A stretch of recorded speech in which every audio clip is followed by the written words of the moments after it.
Hello viewers, welcome back to my channel and today we are going to study about a very important new process that is thrombopoiesis। इसके जो पहले वाले lectures थे मैंने आपको उसके बारे में उसमें इरेथ्रोपोiesis और ल्यूकोपोiesis बताया है और आज हम बहुत इजी वे में thrombopoiesis पढ़ने वाले हैं।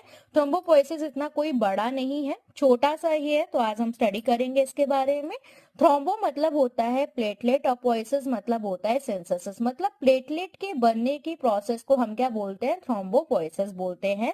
जनरेशंस ऑफ प्लेटलेट, प्लेटलेट बनेगा उस प्रोसेस को हम थ्रोम्बोपोएसिस कहते हैं। डेवलपमेंट ऑफ जाइंट सेल्स, एक जाइंट सेल्स है जिसका नाम है मेगाकैरियोसाइट। ये मेगाकैरियोसाइट से क्या बनता है? प्लेटलेट बनता है। ओके, प्लेटलेट कहाँ प्रोड्यूस होता है? रेड बोन मैरो में प्रोड्यूस होता है। आपको पता है, चाहे डब्ल्यूबीसी हो, आरबीसी हो और प्लेटलेट हो, ये सब एक ही सेल से बना होता है। किससे? Pluripotent stem cell. सब कुछ एक हिमोपोएटिक स्टेम सेल्स होता है, उसी से ही बना होता है क्या? हमारा प्लेटलेट। ठीक है, तो जो प्लूरिपोटेंट स्टेम सेल्स होता है वो प्रिमिटिव लाइन होती है प्लेटलेट के प्रोडक्शन के लिए।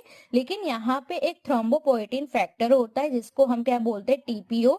टीपीओ मेन फैक्टर होता है जो रिस्पॉन्सिबल होता है for the production and maturation of platelet के लिए। ठीक है, अब ये जो टीपीओ है वो कहाँ प्रोड्यूस होता है? किडनी में, लीवर में और मैरो के स्ट्रोमा में। ओके, सबसे पहले एक कॉमन हीमोपोएटिक स्टेम सेल्स है, उससे हमारा वर्स्ट फॉर्मिंग, सबसे पहले मेगाकैरियोब्लास्ट, फिर प्रो मेगाकैरियोसाइट, फिर मेगाकैरियोसाइट, उसके बाद क्या बनता है? प्लेटलेट बनता है। सबसे पहले हीमोपोएटिक स्टेम सेल सीएफयू, फिर मेगाकैरियोब्लास्ट, फिर प्रो मेगाकैरियोसाइट, फिर मेगाकैरियोसाइट और लास्ट में प्लेटलेट बनता है। Forming unit megakaryocyte. अब मेगाकैरियोसाइट से मेगाकैरियोब्लास्ट और मेगाकैरियोब्लास्ट से मेगाकैरियो साइट बना और इस मेगाकैरियोसाइट से क्या बनेगा? आपका प्लेटलेट बनेगा। इससे मेगाकैरियोसाइट से एक सूडोपोडियो का जनरेशन होता है। मेगाकैरियोसाइट से thrown inside the sinusoid of bone marrow and tip, जो सूडोपोडिया का टिप है वो डिटैच होगा और क्या बन जाएगा?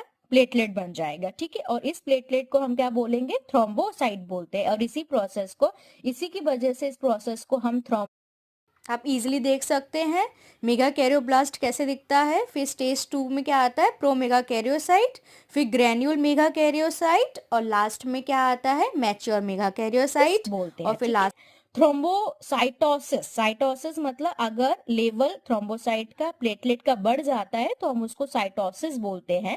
अगर बॉडी के अंदर प्लेटलेट 5 लाख से ज्यादा हो जाती है तो उसको हम थ्रोम्बोसाइटोसिस बोलते हैं। अगर 40,000 से कम हो जाती है तो हम उसको थ्रोम्बोसाइटो